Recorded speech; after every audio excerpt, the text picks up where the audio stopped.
Hello दोस्तों, परीक्षा की तैयारी चैनल में आपका स्वागत है। पहली वीडियो में मैंने आपके लिए हिंदी के प्रथम प्रश्न पत्र के 25 मल्टीपल चॉइस क्वेश्चंस लाए थे। इस वीडियो में आपके लिए हिंदी के द्वितीय प्रश्न पत्र के टॉप 25 मल्टीपल चॉइस क्वेश्चंस लाया हूँ, जो कि आपके लिए बहुत ही इंपॉर्टेंट होंगे, जिससे आपको पेपर में बहुत आसानी होगी, आप याद कर लेंगे वो क्वेश्चंस। तो वीडियो को पूरा देखिएगा, ज़रा सब स्किप ना करिएगा। अगर आपने मेरे चैनल को अभी तक सब्सक्राइब नहीं करा है तो सब्सक्राइब करिए। तो चलिए वीडियो को स्टार्ट करते हैं। तो दोस्तों, मैंने आपके लिए 25 मल्टीपल चॉइस क्वेश्चंस बनाए हैं, पीडीएफ बनाई है। पीडीएफ मैं आपको लिंक में दे दूंगा और डिस्क्रिप्शन में दे दूंगा। तो पहला क्वेश्चन है, जीवनी शब्द का शाब्दिक अर्थ है। जीवनी शब्द का शाब्दिक अर्थ है ए, जीवन का वृत्तांत, बी, जीवन से संबंधित, सी, साहित्य की एक प्रसिद्ध विधा, डी, उपर्युक्त सभी। तो जीवनी शब्द का शाब्दिक अर्थ है जीवन का वृत्तांत, जीवन से संबंधित, साहित्य की एक प्रसिद्ध विधा, उपर्युक्त सभी। तो इसका आंसर होगा उपर्युक्त सभी। D is the right answer. तो नेक्स्ट क्वेश्चन की तरफ बढ़ते हैं। इनमें से कौन सा भेद रेखाचित्र का नहीं है? इनमें से कौन सा भेद रेखाचित्र का नहीं है? ए, मनोवैज्ञानिक रेखाचित्र, बी, ऐतिहासिक रेखाचित्र, सी, व्यक्ति प्रधान रेखाचित्र, डी, व्यंग्यात्मक रेखाचित्र। तो दोस्तों, रेखाचित्र के भेद 8 होते हैं, जैसे कि मनोवैज्ञानिक रेखाचित्र, ऐतिहासिक रेखाचित्र, घटना प्रधान रेखाचित्र, वातावरण प्रधान रेखाचित्र, हास्य व्यंग्य प्रधान रेखाचित्र, व्यक्ति प्रधान रेखाचित्र, आत्म परक रेखाचित्र, प्रतीकवादी रेखाचित्र। पर यह व्यंग्यात्मक रेखाचित्र, इसका भेद नहीं है। तो इसका राइट आंसर होगा डी, व्यंग्यात्मक रेखाचित्र का भेद नहीं है। तो नेक्स्ट क्वेश्चन की तरफ बढ़ते हैं। थर्ड क्वेश्चन, रश्मिमांसा किस विधा की रचना है? रश्मिमांसा किस विधा की रचना है? तो दोस्तों, रश्मिमांसा आलोचना विधा की रचना है। आलोचना, ये आलोचना है, आलोचना ग्रंथ है आचार्य रामचंद्र शुक्ल का, उनकी रचना है ये। तो इसका आंसर हुआ बी, आलोचना। नेक्स्ट क्वेश्चन की तरफ बढ़ते हैं। द्विवेदी जी का उपन्यास है ए, तट की खोज, बी, पुनर्नवा, सी, रानी नागफनी की कहानी, डी, तट के बंधन। तो दोस्तों, आचार्य हजारी प्रसाद द्विवेदी का उपन्यास है, इनमें से कोई नहीं बल्कि पुनर्नवा होगा। B, Punarnava is the right answer. B, Punarnava. तो चलिए नेक्स्ट क्वेश्चन की तरफ बढ़ते हैं। फिफ्थ क्वेश्चन, रामवृक्ष बेनीपुरी जी का जन्म कब हुआ? दोस्तों, आप अपने आंसर कमेंट बॉक्स में भी कमेंट करते रहिए, जिससे मुझे पता चलता रहे कि आप ये वीडियो लास्ट तक देख भी रहे हैं और आप आंसर्स भी कर रहे हैं, जिससे मुझे पता चले कि आपको आंसर आते भी थे। और तो चलिए क्वेश्चन की तरफ पढ़ते हैं। रामवृक्ष बेनीपुरी जी का जन्म कब हुआ? ए, 1889, बी, 1890, सी, 1907, डी, 1899। तो दोस्तों, रामवृक्ष बेनीपुरी जी का जन्म 1899 में हुआ था, मतलब 1899 ईस्वी में हुआ था रामवृक्ष बेनीपुरी जी का जन्म। तो नेक्स्ट क्वेश्चन की तरफ बढ़ते हैं। सिक्स्थ क्वेश्चन, क्या वह दोषी था किसकी एकांकी है? अब यहाँ पर एकांकी से रिलेटेड क्वेश्चन आ गया है। क्या वह दोषी था किसकी एकांकी है? ए, आचार्य हजारी प्रसाद द्विवेदी, बी, विष्णु प्रभाकर, सी, रामवृक्ष बेनीपुरी, डी, हरिशंकर परसाई। दोस्तों, अपने आंसर कमेंट बॉक्स में भी कमेंट कर दीजिए। तो क्या वह दोषी किसकी एकांकी है? ये इसका आंसर होगा बी, विष्णु प्रभाकर की एकांकी है। क्या वह दोषी था एकांकी है विष्णु प्रभाकर की। तो दोस्तों, नेक्स्ट क्वेश्चन की तरफ बढ़ते हैं। सेवन क्वेश्चन है, क्षणता महादेवी वर्मा की किस विधा की रचना है? क्षणता महादेवी वर्मा की किस विधा की रचना है? ए, संस्मरण, बी, निबंध, सी, गद्य संकलन, डी, काव्य संग्रह। दोस्तों, अपने आंसर कमेंट बॉक्स में कमेंट करिए। तो इसका आंसर होगा बी, निबंध। निबंध विधा की रचना है क्षणता, महादेवी वर्मा का निबंध है क्षणता। तो नेक्स्ट क्वेश्चन की तरफ बढ़ते हैं, आठवां क्वेश्चन की तरफ। आठवां क्वेश्चन यहाँ पर दिख रहा है, नेपाली क्रांति कथा रिपोर्टाज किसकी है? नेक्स्ट क्वेश्चन रिपोर्टाज से रिलेटेड है। तो नेपाली क्रांति कथा रिपोर्टाज किसकी है? ए, महादेवी वर्मा, बी रामवृक्ष बेनीपुरी, सी विष्णु प्रभाकर, डी फणीश्वर नाथ रेणु। दोस्तों अपने आंसर कमेंट बॉक्स में कमेंट करिए। इसका आंसर होगा डी फणीश्वर नाथ रेणु। दोस्तों आई होप आपको ये आंसर आते होंगे, नहीं आते हो तो जल्दी से याद कर लीजिए, ये आपके लिए बहुत ही इंपॉर्टेंट क्वेश्चंस हैं। तो नेक्स्ट क्वेश्चन 9th क्वेश्चन की तरफ बढ़ते हैं। जूठन आत्मकथा किसके द्वारा रचित है? जूठन आत्मकथा किसके द्वारा रचित है? A Phanishwar Nath Renu, B Vishnu Prabhakar, C Om Prakash Valmiki, D Rambriksh Benipuri. तो दोस्तों इसका आंसर होगा C Om Prakash Valmiki. Om Prakash Valmiki is the right answer. तो दोस्तों नेक्स्ट क्वेश्चन की तरफ बढ़ते हैं। 10th क्वेश्चन, प्रबंध कोश किस विधा की रचना है? प्रबंध कोश किस विधा की रचना है? ए आलोचना, बी उपन्यास, सी निबंध संग्रह, डी अनूदित साहित्य।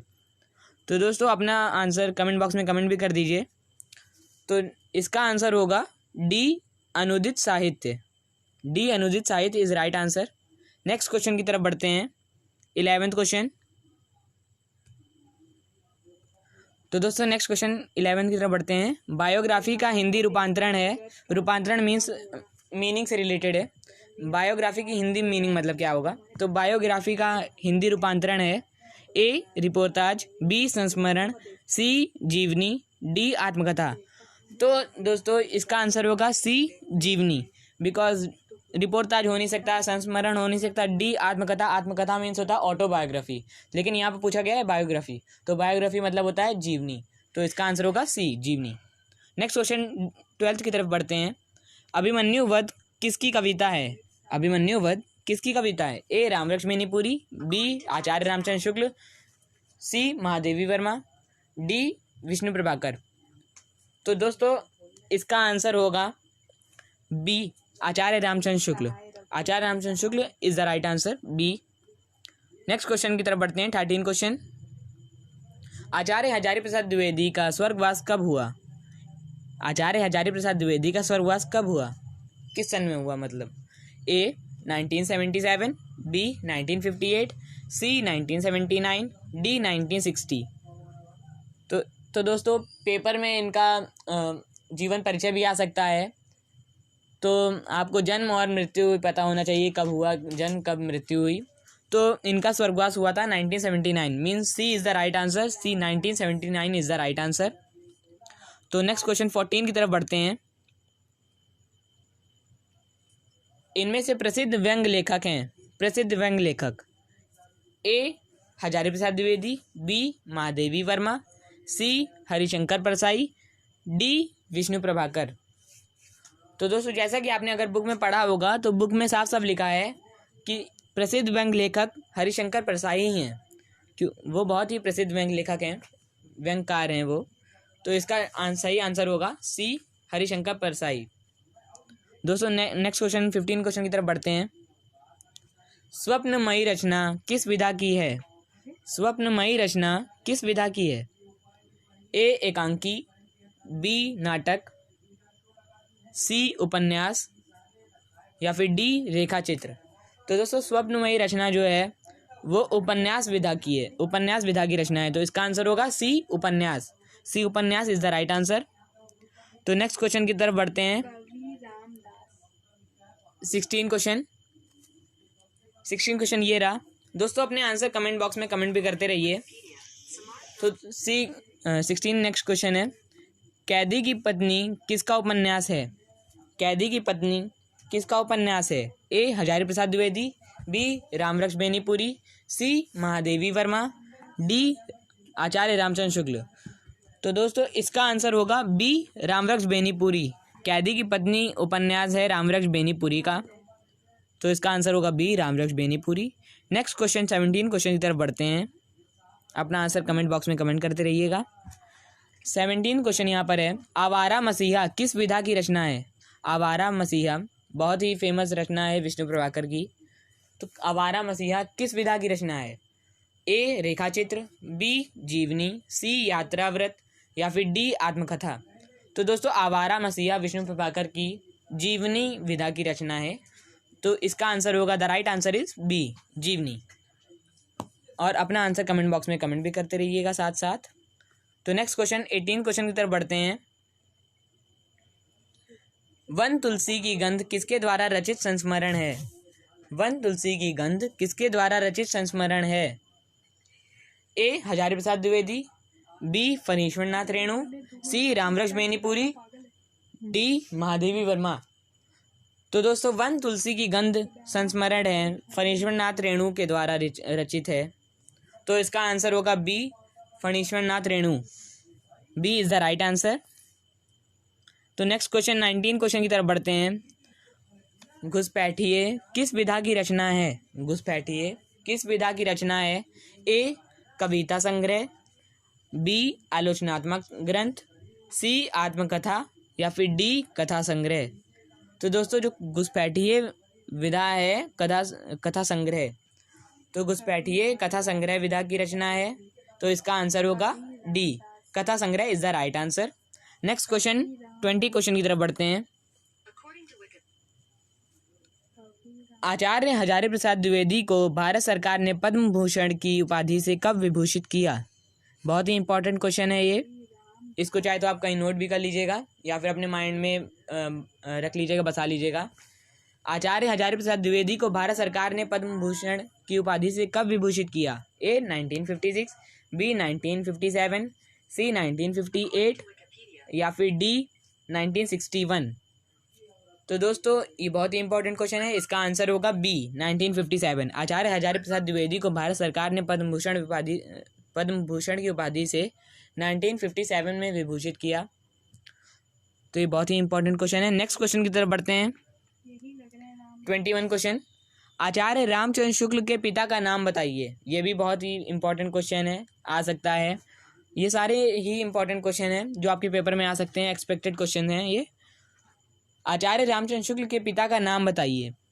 ए चंद्रगुप्त शुक्ल, बी चंद्रबली शुक्ल, सी चंद्रकला शुक्ल या फिर डी इनमें से कोई नहीं। तो दोस्तों आचार्य रामचंद्र शुक्ल के पिता का नाम बी चंद्रबली शुक्ल था। चंद्रबली शुक्ल आचार्य रामचंद्र शुक्ल के पिता का नाम है, तो ये याद रखिएगा। नेक्स्ट क्वेश्चन 22 क्वेश्चन की तरफ बढ़ते हैं। महादेवी वर्मा को किस सन में भारत भारती पुरस्कार देकर सम्मानित किया गया? ए 1981, बी 1982, सी 1983, डी 1985। तो दोस्तों ये जो पुरस्कार से रिलेटेड क्वेश्चन होते हैं ये बहुत ही इंपॉर्टेंट क्वेश्चन होते हैं पेपर के लिए।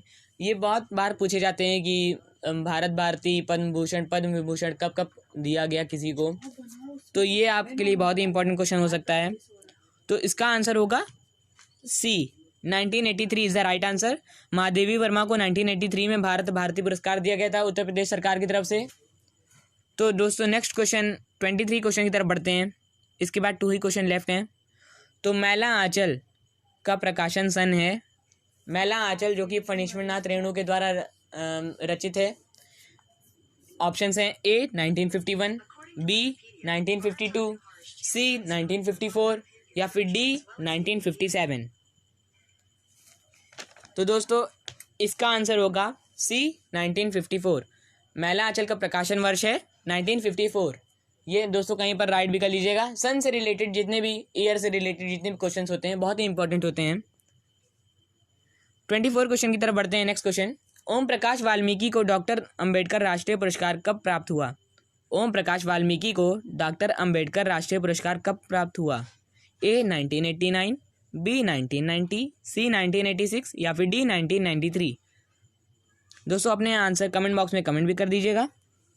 तो दोस्तों इसका आंसर होगा 1993। D is the right answer 1993। तो दोस्तों next and last question 25 question है। पगडंडियों का जमाना निबंध किसके द्वारा रचित है? पगडंडियों का जमाना निबंध किसके द्वारा रचित है? ए हरिशंकर परसाई, बी रामवृक्ष बेनीपुरी, सी महादेवी वर्मा या फिर डी हजारी प्रसाद द्विवेदी। तो दोस्तों पगडंडियों का जमाना निबंध हरिशंकर परसाई द्वारा रचित है। तो इसका आंसर होगा ए हरिशंकर परसाई। तो यहाँ पर क्वेश्चन एंड होते हैं। यहाँ पर दोस्तों आपको ये वीडियो कैसा लगा अगर अच्छा लगा तो पॉजिटिव कमेंट कर दीजिएगा, ताकि मैं आपको इसका तृतीय प्रश्न पत्र भी हिंदी का दे सकूं। और अगर आपने जल्दी कमेंट कर दिया तो मैं आपको कल परसों में ही आपको इसका PDF बना के वीडियो भेज दूंगा। तो अगर आपको वीडियो अच्छा लगा हो तो like, share, subscribe to my channel परीक्षा की तैयारी। Thank you for watching.